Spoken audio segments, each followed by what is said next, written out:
ಹರೇ ಶ್ರೀನಿವಾಸ. ಶ್ರೀಮದ್ ವಾದಿರಾಜರು ರಚಿಸಿದ ಪಂಚೀಕರಣ ಆಟದ ಕೊನೆಯ ಭಾಗ, 5ನೇ ಭಾಗ ಇದು. ಇದರೊಳಗೆ ಲಯ ಚಿಂತನೆಯನ್ನು ಹೇಗೆ ಮಾಡೋದನ್ನು ನೋಡೋಣಂತ. ಇದುವರೆಗೆ ಎಲ್ಲ ನಾವು ಇದು ಪಟ ಹೆಂಗಿರ್ತದ, ಇದರೊಳಗೆ ಕಾಯಿಗಳು ಹೆಂಗಿರ್ತಾವ, ಆಮೇಲೆ ಯಾವ ತತ್ವಗಳು ಯಾವ ಬಣ್ಣದ್ದಿರ್ತಾವ, ಅವ ಸ್ಥಾನಗಳೇನು, ಇವುಗಳೆಲ್ಲವುಗಳನ್ನು ತಿಳಿದುಕೊಂಡು ಮತ್ತು ಇವುಗಳ ಮೊದಲಿಗೆ ಸಮಸೃಷ್ಟಿಯನ್ನು ಮಾಡಿದ್ವಿ. ಸಮಸೃಷ್ಟಿ ಅಂದರೆ ಒಂದೊಂದು ತತ್ವದೊಳಗೆ ಆಕಾಶ ತತ್ವ, ವಾಯು ತತ್ವ, ತೇಜ ತತ್ವ, ಆಮೇಲೆ ಆಪ್ ತತ್ವ ಮತ್ತು ಪೃಥ್ವಿ ತತ್ವ, ಒಂದೊಂದು ತತ್ವದೊಳಗೂ ಕೂಡ 5 ತತ್ವಗಳ ಮಿಶ್ರಣವನ್ನು ಮಾಡಿ ಅದಕ್ಕೆ ಸಮಸೃಷ್ಟಿ ಅಂತಿಕೊಂಡು ಕರೀತಾರೆ. ಆ ಸಮಸೃಷ್ಟಿಯನ್ನು ಹೇಗೆ ಮಾಡೋದನ್ನು ಕೂಡ ನೋಡಿದ್ವಿ 2ನೇ ಭಾಗದೊಳಗೆ. ಮುಂದೆ 3ನೇ ಭಾಗದೊಳಗೆ ನಾವು ಸಂಪೂರ್ಣ ಸೃಷ್ಟಿ ಅಂದ್ರೆ ಒಂದೊಂದು ತತ್ವದೊಳಗೆ 5 ತತ್ವಗಳ ಮಿಶ್ರ ಇರ್ತಾವ. ಅಂದ್ರೆ ಅವುಗಳನ್ನು ತೆಗೆದುಕೊಂಡು ಅವತರ ಮನೆಯೊಳಗಿಟ್ಟು ಒಂದೊಂದು ತತ್ವಗಳ ಸೃಷ್ಟಿಯನ್ನು ಹೇಗೆ ಮಾಡೋದನ್ನು ನೋಡಿ 25 ತತ್ವಗಳ ಸೃಷ್ಟಿಯನ್ನು ನಾವು ನೋಡಿದ್ವಿ.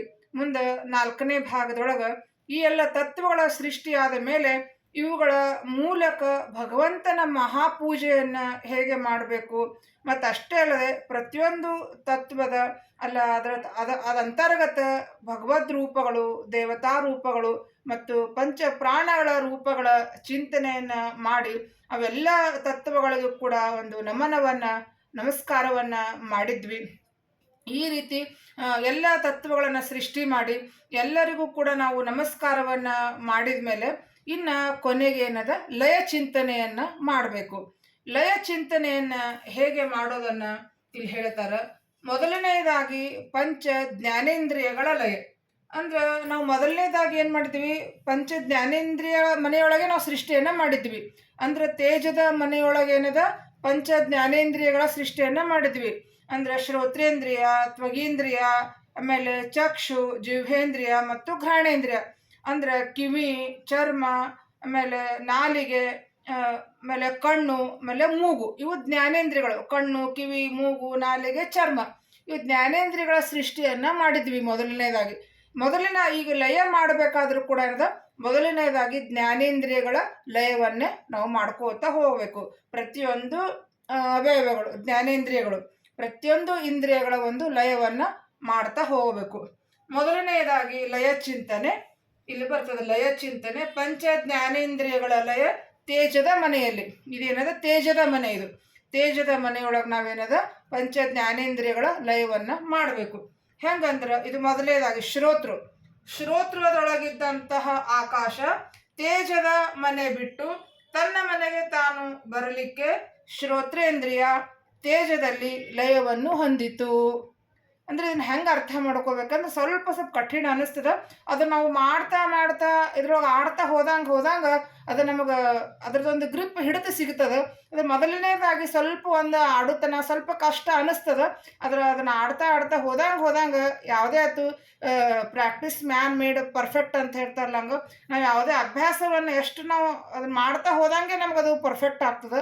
ಅದಕ್ಕೆ ನೀವು ಇದನ್ನು ಸ್ವಲ್ಪ ಆಡ್ತಾ ಹೋದಂಗೆ ಇದು ಪರ್ಫೆಕ್ಟ್ನೆಸ್ ತಾನೇ ಬಂದೇ ಬರ್ತದೆ. ಸ್ವಲ್ಪ ಇದು ಕಠಿಣ ಅನ್ನಿಸ್ತದೆ ಮೊದಲನೇದಾಗಿ. ಅದು ಆಡ್ತಾ ಹೋದಂಗೆ ಅದರದ್ದು ಏನೂ ನಮ್ಗೆ ಅತ್ಯಂತ ಸರಳವಾಗಿರ್ತಕ್ಕಂಥ ಒಂದು ಇದು ಆಟ, ಇದು ಎಲ್ಲ ಚಿಂತನೆಯನ್ನು ನಮ್ಗೆ ಶ್ರೀ ವಾದರಾಜರು ಭಾಳ ಸುಂದರವಾಗಿ ಮಾಡಿಕೊಟ್ಟಾರ. ಅದು ಈಗ ಲಯ ಹೆಂಗೆ ಆಯ್ತು ಇದು ಶ್ರೋತ್ರೇಂದ್ರಿಯ ಅನ್ನೋದನ್ನು ನೋಡೋಣಂತ. ಇದು ಅವ್ರು ಏನು ಹೇಳ್ತಾರೆ, ಮೊದಲಾಗಿ ಶ್ರೋತ್ರದೊಳಗಿದ್ದಂತಹ ಆಕಾಶ ತೇಜದ ಮನೆ ಬಿಟ್ಟು ತನ್ನ ಮನೆಗೆ ತಾನು ಬರಲಿಕ್ಕೆ ಶ್ರೋತ್ರೇಂದ್ರಿಯ ತೇಜದಲ್ಲಿ ಲಯವನ್ನು ಹೊಂದಿತು. ನಾವಿಲ್ಲೇ ಸ್ವಲ್ಪ ಲಕ್ಷ್ಯ ಕೊಟ್ಟು ನೋಡಬೇಕು. ಅಂದ್ರೆ ನಾವು ಮೊದಲನೇದಾಗಿ ಸೃಷ್ಟಿ ಮಾಡಬೇಕಾದ್ರೆ ಏನು ಮಾಡಿದ್ವಿ, ತೇಜದ ಮನೆಯೊಳಗೆ ಇದು ಒಂದು ತೇಜ ಇತ್ತು. ಇದನ್ನ ನಾವು ಏನು ಮಾಡಿದ್ವಿ, ಆಕಾಶದ ಮನೆಯೊಳಗೆ ಇಟ್ಟಿದ್ವಿ ಅಲ್ಲಿ ಸಮಸೃಷ್ಟಿ ಮಾಡಬೇಕಾದ್ರೆ.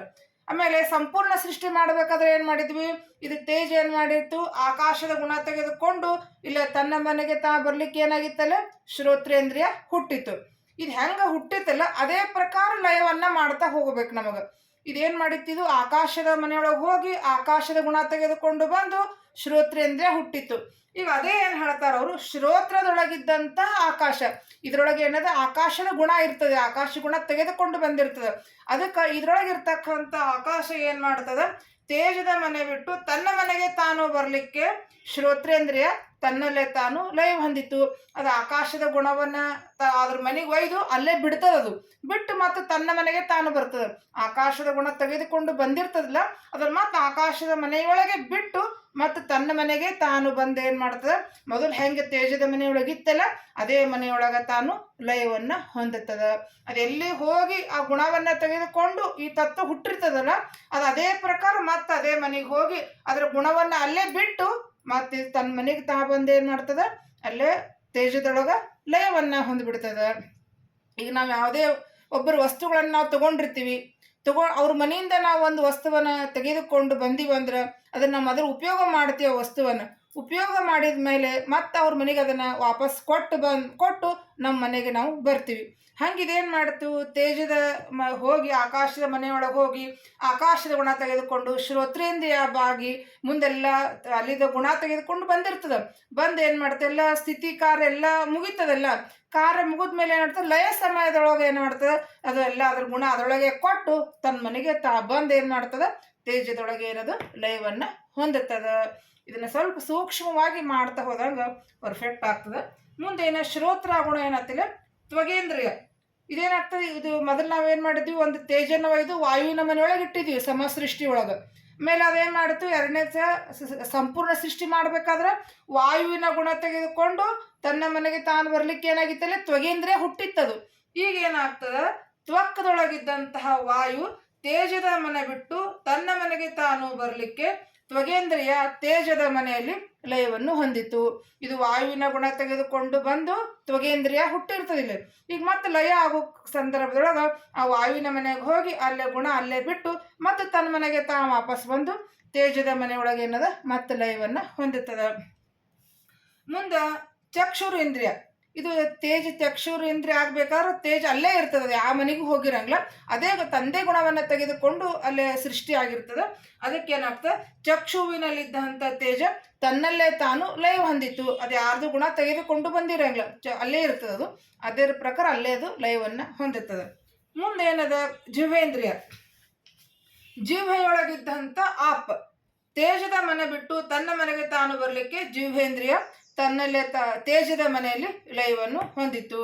ಅದು ಇಲ್ಲಿ ಜಿಹ್ವೇಂದ್ರಿಯ ಹುಟ್ಟಬೇಕಾದ್ರೆ ಅದು ಆಪದ ಮನೆಗೆ ಹೋಗಿ ಅದರ ಗುಣ ತೆಗೆದುಕೊಂಡು ಬಂದಿರ್ತದೆ. ಲಯ ಆಗೋ ಸಂದರ್ಭದೊಳಗೆ ಆ ಆಪದ ಮನೆಗೆ ಹೋಗಿ ಅದರ ಗುಣವನ್ನು ಅಲ್ಲೇ ಬಿಟ್ಟು ಮತ್ತು ತನ್ನ ಮನೆಗೆ ಬಂದು ತೇಜದ ಮನೆಯಲ್ಲಿ ಲಯವನ್ನು ಹೊಂದಿತ್ತು. ಮುಂದೆ ನಾಸಿಕದೊಳಗಿದ್ದಂಥ ಪೃಥ್ವಿ. ಆಮೇಲೆ ತೇಜದ ಮನೆ ಬಿಟ್ಟು ತನ್ನ ಮನೆಗೆ ತಾನು ಬರಲಿಕ್ಕೆ ಘ್ರಾಣೇಂದ್ರಿಯ ತೇಜದಲ್ಲಿ ಲಯವನ್ನು ಹೊಂದಿತು.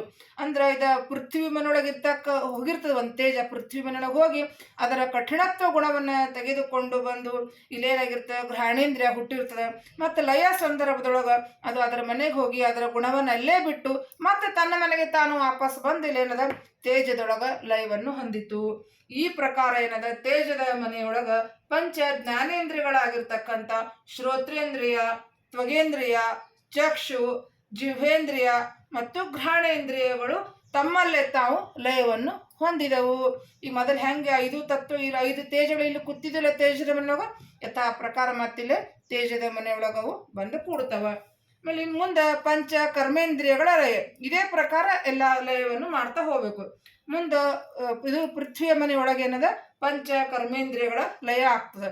ಇದು ಮೊದಲನೇದಾಗಿ ವಾಕ್ನೊಳಗಿದ್ದಂತಹ ಆಕಾಶ ಪೃಥ್ವಿಯ ಮನೆ ಬಿಟ್ಟು ತನ್ನ ಮನೆಗೆ ತಾನು ಬರಲಿಕ್ಕೆ ವಾಗೇಂದ್ರಿಯ ಪೃಥ್ವಿಯಲ್ಲಿ ಲಯವನ್ನು ಹೊಂದಿತು. ಇದು ಪೃಥ್ವಿ ಏನದ ಮೊದಲು ಆಕಾಶದ ಮನೆಗೆ ಹೋಗಿ ಅದರ ಗುಣ ತೆಗೆದುಕೊಂಡು ಬಂದಾಗೆಲ್ಲ ವಾಗೇಂದ್ರಿಯ ಹುಟ್ಟಿರ್ತದೆ. ಈಗ ಲಯ ಸಂದರ್ಭದೊಳಗೆ ಮತ್ತೆ ಅದು ಆಕಾಶದ ಮನೆಗೆ ಹೋಗಿ ಅಲ್ಲೇ ಬಿಟ್ಟು ಮತ್ತೆ ತನ್ನ ಮನೆಗೆ ವಾಪಸ್ ಬಂದು ಪೃಥ್ವಿಯಲ್ಲಿ ಲಯವನ್ನು ಹೊಂದುತ್ತದೆ ವಾಗೇಂದ್ರಿಯ. ಆಮೇಲೆ ಪಾಣಿ ಇಂದ್ರಿಯ ಏನಾಗ್ತದೆ, ಪಾಣಿಯೊಳಗಿದ್ದಂಥ ವಾಯು ಪೃಥ್ವಿಯ ಮನೆ ಬಿಟ್ಟು ತನ್ನ ಮನೆಗೆ ತಾನು ಬರಲಿಕ್ಕೆ ಪಾಣೇಂದ್ರಿಯ ತನ್ನಲ್ಲೇ ತಾನು ಲಯವನ್ನು ಹೊಂದಿತು. ಇದು ವಾಯುವಿನ ಮನೆಯೊಳಗಿಂದ ಬಂದಿರ್ತದೆ. ಬಂದೇನಾಗಿರ್ತದೆ, ಇಲ್ಲೇ ಪಾಣಿ ಇಂದ್ರಿಯ ಹುಟ್ಟಿರ್ತದೆ. ಮತ್ತು ಲಯ ಸಂದರ್ಭದೊಳಗೆ ಏನಾಗ್ತದೆ, ಇದರ ಮತ್ತು ವಾಯುವಿನ ಮನೆಗೆ ಹೋಗಿ ಅಲ್ಲಿ ಅದರ ಗುಣವನ್ನು ಬಿಟ್ಟು ಮತ್ತು ತನ್ನ ಮನೆಗೆ ತಾ ಬರಲಿಕ್ಕೆ ಪೃಥ್ವಿ ಒಳಗದು ಲಯವನ್ನು ಹೊಂದುತ್ತದೆ ಪಾಣೇಂದ್ರಿಯ. ಮುಂದೆ ಪಾದೇಂದ್ರಿಯ. ಪಾದದೊಳಗಿದ್ದಂತಹ ತೇಜ ಪೃಥ್ವಿಯ ಮನೆ ಬಿಟ್ಟು ತನ್ನ ಮನೆಗೆ ತಾನು ಬರಲಿಕ್ಕೆ ಪಾದೇಂದ್ರಿಯ ತನ್ನಲ್ಲೇ ತಾನು ಲಯವನ್ನು ಹೊಂದಿತು. ಪಾದೇಂದ್ರಿಯ ಇದು ತೇಜದ ಮನೆಗೆ ಹೋಗಿರ್ತದೆ. ಅವಾಗ ತೇಜದ ಮತ್ತು ತೇಜದ ಗುಣ ತೆಗೆದುಕೊಂಡು ಬಂದು ಪಾದೇಂದ್ರಿಯ ಹುಟ್ಟಿರ್ತದೆ. ಈಗ ಲಯ ಸಂದರ್ಭದೊಳಗೆ ಮತ್ತದು ತೇಜದ ಮನೆಗೆ ಹೋಗಿ ಅಲ್ಲೇ ಗುಣವನ್ನು ಬಿಟ್ಟು ಮತ್ತು ತನ್ನ ಮನೆಗೆ ತಾನು ಬರ್ಲಿಕ್ಕಿಲ್ಲ ಏನಾಗ್ತದೆ, ಪೃಥ್ವಿಯೊಳಗೆ ಅದು ತನ್ನಲ್ಲೇ ತಾನು ಲಯವನ್ನು ಹೊಂದುತ್ತದೆ. ಪಾದೇಂದ್ರಿಯ ಪೃಥ್ವಿಯ ಮನೆಯೊಳಗದು ಲಯವನ್ನು ಹೊಂದುತ್ತದೆ.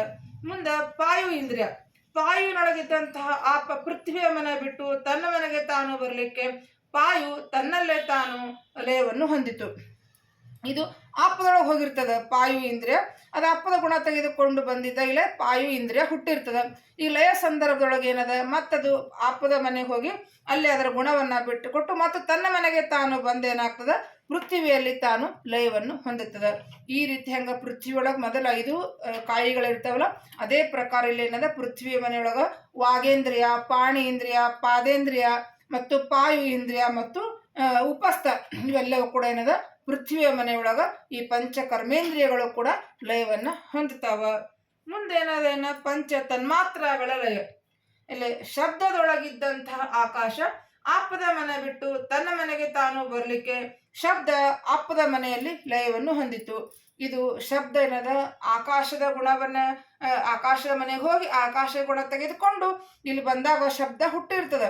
ಈಗ ಲಯ ಸಂದರ್ಭದೊಳಗೆ ಏನದ, ಮತ್ತು ಆಕಾಶದ ಮನೆಗೆ ಹೋಗಿ ಅದರ ಗುಣವನ್ನು ಅಲ್ಲೇ ಬಿಟ್ಟು ಮತ್ತು ತನ್ನ ಮನೆಗೆ ತಾನು ವಾಪಸ್ ಬಂದಾಗ ಇದು ಆಪದ ಮನೆಯಲ್ಲಿ ಏನದ, ಇದು ಲಯವನ್ನು ಹೊಂದುತ್ತದೆ ಶಬ್ದ.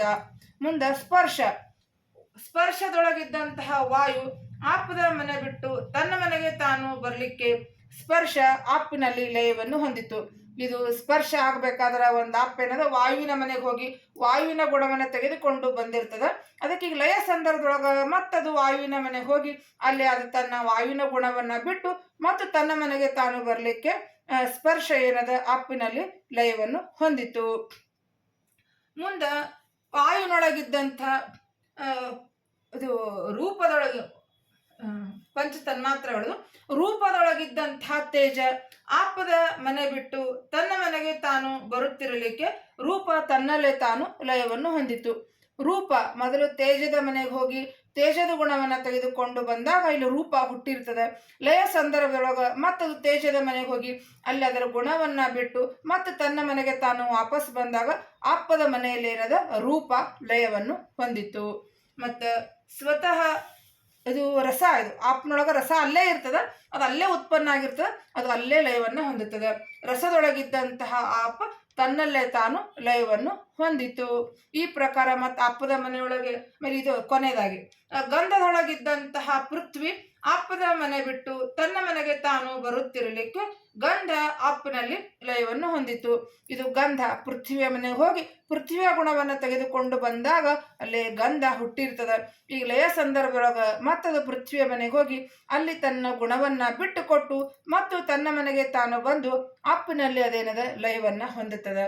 ಈ ಪ್ರಕಾರವಾಗಿ ಆಪದ ಮನೆಯಲ್ಲಿ ಪಂಚ ತನ್ಮಾತ್ರಗಳಾದ ಶಬ್ದ, ಸ್ಪರ್ಶ, ರೂಪ, ರಸ, ಗಂಧ ಇವುಗಳೇನದ ಲಯವನ್ನು ಹೊಂದಿದವು. ಮೊದಲು ಹೆಂಗೆ ಈ ಸೃಷ್ಟಿ ಪೂರ್ವದೊಳಗೆ ಹೆಂಗೆ ತಮ್ಮ ಕಾಯಿ ಮನೆಯೊಳಗಿರ್ತಾವ ಅದೇ ಪ್ರಕಾರ ಆಪದ ಮನೆಯೊಳಗೆ ಮತ್ತು 5 ಕಾಯಿಗಳು ಬಂದಿಲ್ಲ ಕೂಡ್ತಾವ. ಮುಂದೆ ಪಂಚ ಪ್ರಾಣಗಳ ಲಯ ವಾಯುವಿನ ಮನೆಯಲ್ಲಿ. ಸಮಾನದೊಳಗಿದ್ದಂತಹ ಆಕಾಶ ವಾಯುವಿನ ಮನೆ ಬಿಟ್ಟು ತನ್ನ ಮನೆಗೆ ತಾನು ಬರುತ್ತಿರಲಿಕ್ಕೆ ಸಮಾನ ವಾಯುವಿನಲ್ಲಿ ಲಯವನ್ನು ಹೊಂದಿತು. ಇದು ಸಮಾನ ವಾಯು ಆಕಾಶದ ಮನೆಗೆ ಹೋಗಿ ಆಕಾಶದ ಗುಣವನ್ನು ತೆಗೆದುಕೊಂಡು ಬಂದಾಗಲೇ ಸಮಾನ ವಾಯು ಹುಟ್ಟಿರ್ತದೆ. ಈಗ ಲಯ ಸಂದರ್ಭದೊಳಗೆ ಅದು ಮತ್ತು ಆಕಾಶದ ಮನೆಗೆ ಹೋಗಿ ಅದರ ಗುಣವನ್ನು ಅಲ್ಲೇ ಬಿಟ್ಟು ತನ್ನ ಮನೆಗೆ ತಾನು ಬಂದು ಅದು ವಾಯುವಿನಲ್ಲಿ ಲಯವನ್ನು ಹೊಂದುತ್ತದೆ ಸಮಾನ ವಾಯು. ಮುಂದೆ ಇದು ಉದಾನದೊಳಗಿದ್ದಂಥ ವಾಯು ತನ್ನಲ್ಲೇ ತಾನು ಲಯವನ್ನು ಹೊಂದಿತು. ಇದು ವಾಯು ಇಲ್ಲೇ ಇದೇ ಮನೆಯೊಳಗೆ ಇರ್ತದೆ. ಉದಾನ ಸೃಷ್ಟಿ ಆಗ್ಬೇಕಾದ್ರೆ ಅದೇನಾಗ್ತದೆ, ತನ್ನಲ್ಲೇ ತಾನೇನದು ಲಯವನ್ನು ಹೊಂದುತ್ತದೆ. ಮುಂದೆ ವ್ಯಾನದೊಳಗಿದ್ದಂತಹ ತೇಜ ವಾಯುವಿನ ಮನೆ ಬಿಟ್ಟು ತನ್ನ ಮನೆಗೆ ತಾನು ಬರಲಿಕ್ಕೆ ವ್ಯಾನ ವಾಯುವಿನಲ್ಲಿ ಲಯವನ್ನು ಹೊಂದಿತು. ಇದು ವ್ಯಾನ ವಾಯು ಆಗ್ಬೇಕಾದ್ರೆ ಇದು ತೇಜದ ಮನೆಗೆ ಹೋಗಿ ತೇಜದ ಗುಣವನ್ನು ತೆಗೆದುಕೊಂಡು ಬಂದಿರ್ತದೆ. ಈಗ ಲಯ ಸಂದರ್ಭದೊಳಗೆ ಅದು ಮತ್ತೆ ತೇಜದ ಮನೆಯಿಂದ ಒಳಗೆ ಅದರ ಗುಣವನ್ನು ಬಿಟ್ಟು ಕೊಟ್ಟು ಮತ್ತು ತನ್ನ ಮನೆಗೆ ತಾನು ವಾಪಸ್ ಬಂದೇ ಇರೋದು ವ್ಯಾನ ವಾಯು ಏನದ ವಾಯುವಿನ ಮನೆಯಲ್ಲಿ ಲಯವನ್ನು ಹೊಂದುತ್ತದೆ. ಮುಂದೆ ಅಪಾನ ವಾಯು. ಅಪಾನದೊಳಗಿದ್ದಂಥ ಆ ವಾಯುವಿನ ಮನೆ ಬಿಟ್ಟು ತನ್ನ ಮನೆಗೆ ತಾನು ಬರುತ್ತಿರಲಿಕ್ಕೆ ಅಪಾನ ವಾಯು ತನ್ನಲ್ಲೇ ತಾನು ಲಯವನ್ನು ಹೊಂದಿತು. ಇದು ಅಪಾನದೊಳಗಿದ್ದಂಥ ಆಪ ಇದು ಅಪಾನ ವಾಯು ಆಗಬೇಕಾದ್ರೆ ಏನಿದೆ ಇರುತ್ತೆ, ಆಪದ ಮನೆಯೊಳಗಿದ್ದು ಆಪದ ಗುಣವನ್ನು ತೆಗೆದುಕೊಂಡು ಬಂದಾಗಲೇ ಅಪಾನ ವಾಯು ಉತ್ಪನ್ನ ಆಗಿರ್ತದೆ, ಸೃಷ್ಟಿ ಆಗಿರ್ತದೆ. ಈಗ ಲಯ ಸಂದರ್ಭದೊಳಗೆ ಅದು ಮತ್ತದು ಆಪದ ಗುಣವನ್ನು ಅಲ್ಲೇ ಬಿಟ್ಟು ಮತ್ತು ತನ್ನ ಮನೆಗೆ ತಾನು ವಾಪಸ್ ಬಂದೇನದ ಅದು ವಾಯುವಿನಲ್ಲಿ ಲಯವನ್ನು ಹೊಂದುತ್ತದೆ. ಮುಂದೆ ಪ್ರಾಣವಾಯು, ಪ್ರಾಣದೊಳಗಿದ್ದಂತಹ ಪೃಥ್ವಿ ವಾಯುವಿನ ಮನೆ ಬಿಟ್ಟು ತನ್ನ ಮನೆಗೆ ತಾನು ಬರುತ್ತಿರಲಿಕ್ಕೆ ಪ್ರಾಣ ವಾಯುವಿನಲ್ಲಿ ಲಯವನ್ನು ಹೊಂದಿತು. ಕೊನೆಯದಾಗಿದ್ದು ಪ್ರಾಣವಾಯು. ಪ್ರಾಣವಾಯು ಸೃಷ್ಟಿಯಾಗಬೇಕಾದ್ರೆ ಅದು ಪೃಥ್ವಿ ತತ್ವದ ಗುಣವನ್ನು ತೆಗೆದುಕೊಂಡು ಬಂದು ಅಲ್ಲಿ ಪ್ರಾಣವಾಯು ಸೃಷ್ಟಿಯಾಗಿರ್ತದೆ. ಈ ಲಯ ಸಂದರ್ಭದೊಳಗೆ ಅದು ಮತ್ತೆ ಪೃಥ್ವಿ ಅಲ್ಲಿ ಅದೇ ಗುಣವನ್ನು ಅಲ್ಲೇ ಬಿಟ್ಟು ಮತ್ತು ತನ್ನ ಮನೆಗೆ ತಾನು ಬರಲಿಕ್ಕೆ ಏನಾಗ್ತದೆ, ಇದು ವಾಯುವಿನಲ್ಲಿ ಲಯವನ್ನು ಹೊಂದಿತು. ಈ ಪ್ರಕಾರ ವಾಯುವಿನ ಮನೆಯಲ್ಲಿ ಪಂಚಪ್ರಾಣಗಳಾದ ಸಮಾನ, ಉದಾನ, ವ್ಯಾನ, ಅಪಾನ, ಪ್ರಾಣ ತಮ್ಮಲ್ಲೇ ತಾವು ಲಯವನ್ನು ಹೊಂದಿದವು.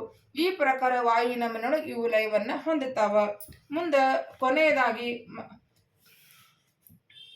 ಆಕಾಶ ತತ್ವದು ಮನಃ ಪಂಚಕಗಳ ಲಯ. ಆಕಾಶದ ಮನೆಯೊಳಗೇನದ ಮನಃ ಪಂಚಕಗಳ ಲಯವನ್ನ ಮಾಡ್ತಾರೆ. ಮೊದಲನೇದಾಗಿ ಅಂತಃಕರಣ, ಇದು ಇಲ್ಲೇ ಇರ್ತದೆ. ಅಂತಃಕರಣ ಎಲ್ಲಿಯೂ ಹೋಗಿರಂಗಿಲ್ಲ, ಒಂದು ತತ್ವ ಇಲ್ಲೇ ಇರ್ತದಲ್ಲ. ಇದು ಅಂತಃಕರಣದಲ್ಲಿದ್ದಂತಹ ಆಕಾಶ ಸ್ವತಃ ತನ್ನಲ್ಲೇ ತಾನು ಲಯವನ್ನ ಹೊಂದುತ್ತೀವು. ಆಮೇಲೆ ಮನಸ್ಸಿನಲ್ಲಿದ್ದಂತಹ ವಾಯು ಆಕಾಶದ ಮನೆ ಬಿಟ್ಟು ತನ್ನ ಮನೆಗೆ ತಾನು ಬರುತ್ತಿರಲಿಕ್ಕೆ ಮನಸ್ಸು ಆಕಾಶದಲ್ಲಿ ಲಯವನ್ನು ಹೊಂದಿತ್ತು. ಇದು ಮನಸ್ಸು ಸೃಷ್ಟಿಯಾಗಬೇಕಾದ್ರೆ ಇದೇನು ಮಾಡಿರ್ತದೆ, ವಾಯುವಿನ ಮನೆಗೆ ಹೋಗಿ ವಾಯುವಿನ ಗುಣವನ್ನು ತೆಗೆದುಕೊಂಡು ಬಂದಾಗ ಅಲ್ಲೇ ಮನಸ್ಸು ಹುಟ್ಟಿರ್ತದೆ.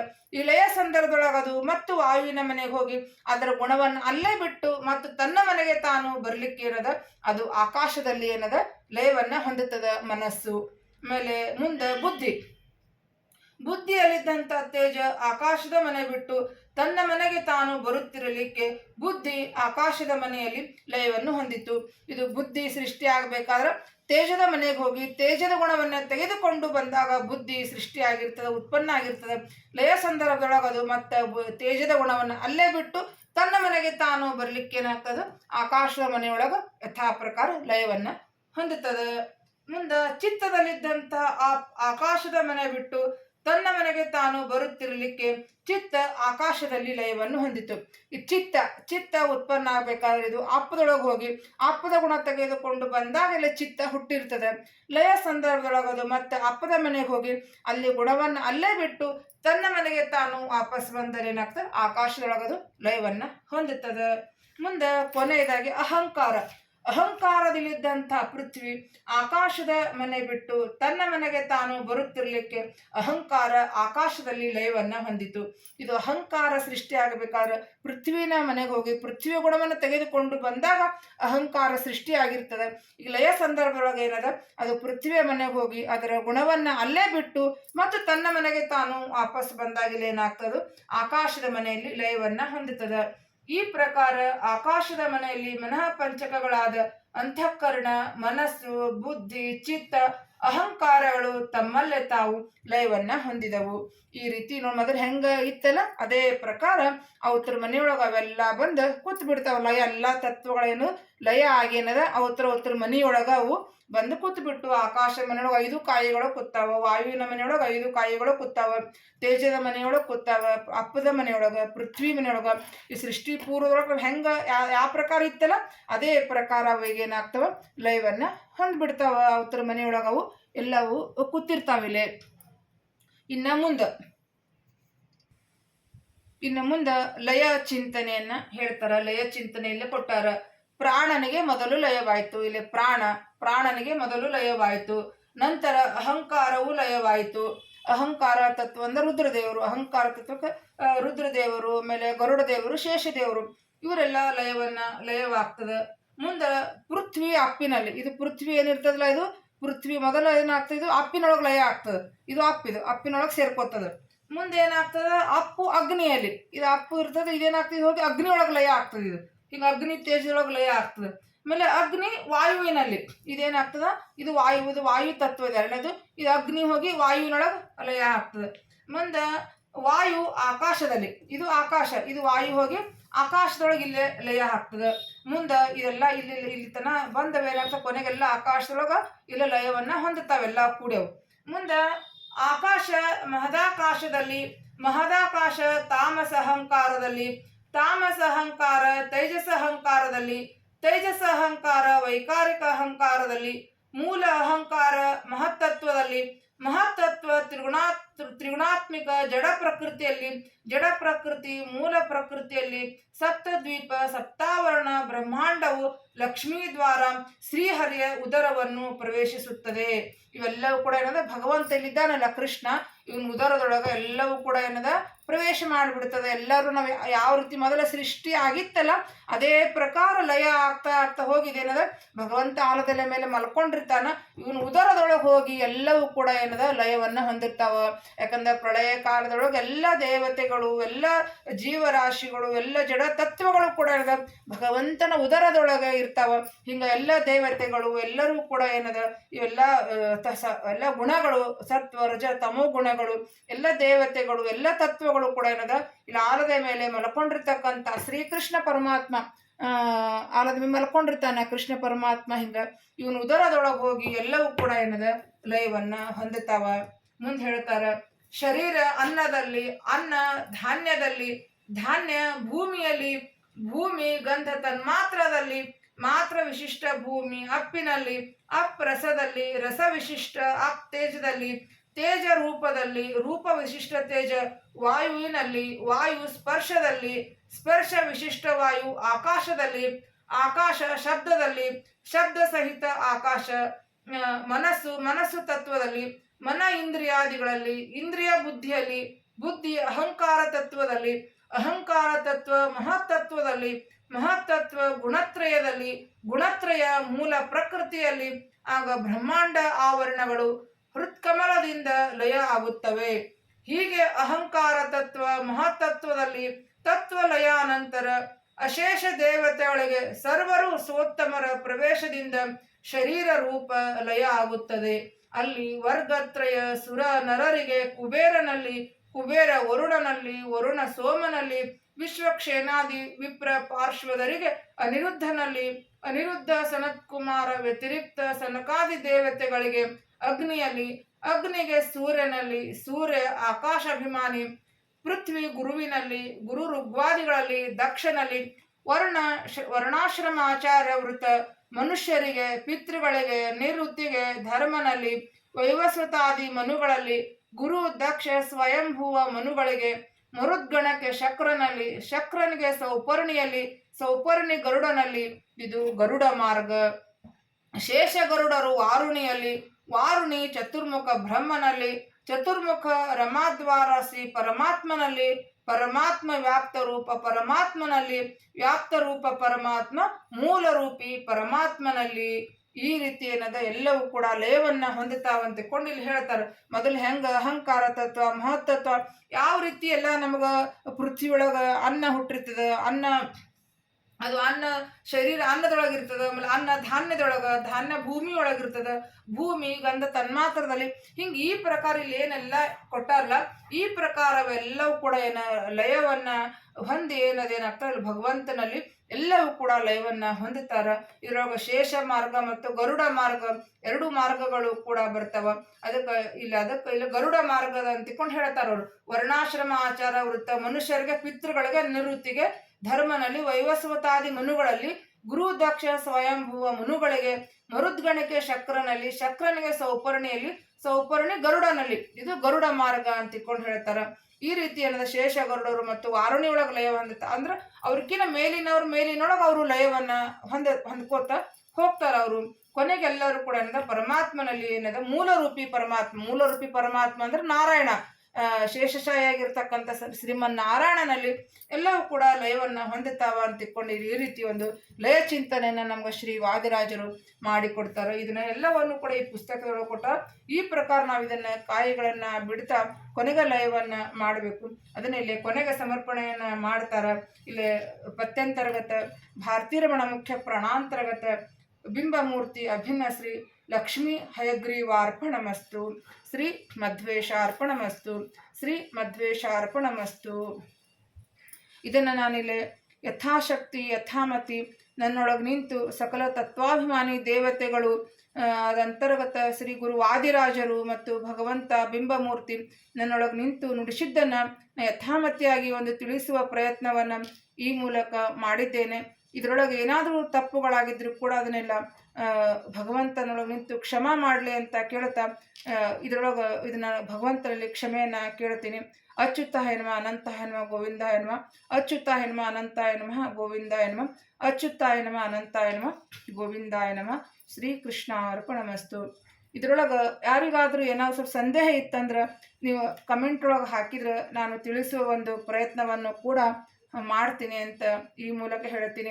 ಅಕಸ್ಮಾತ್ ಹೇಳುವ ಹೊತ್ನಾಗ ನಂದೇನಾದರೂ ಕೂಡ ತಪ್ಪುಗಳಾಗಿದ್ದರೂ ಕೂಡ ಅನೇಕ ತಿಳಿದ ಜ್ಞಾನಿಗಳು ತಮ್ಮೊಳಗೆ ಎಲ್ಲರೂ ಇರ್ತೀರ, ಅದನ್ನು ಕೂಡ ನನ್ನ ತಪ್ಪನ್ನು ನೀವು ತಿಳಿಸಿದ್ರೆ ಅದನ್ನು ಕೂಡ ನಾನು ಒಂದು ತಿದ್ದಿಕೊಳ್ಳುವ ಪ್ರಯತ್ನವನ್ನು ಕೂಡ ಮಾಡ್ತೇನೆ ಅಂತ ಹೇಳ್ತಾ ಈ ಪಂಚೀಕರಣ ಆಟದ ಒಂದು 5 ಭಾಗಗಳನ್ನು ನಾನು ಇವತ್ತಿಗೆ ಸಮರ್ಪಣೆಯನ್ನು ಮಾಡ್ತಾ ಇದ್ದೀನಿ. ಶ್ರೀಕೃಷ್ಣ ಅರ್ಪಣಮಸ್ತು.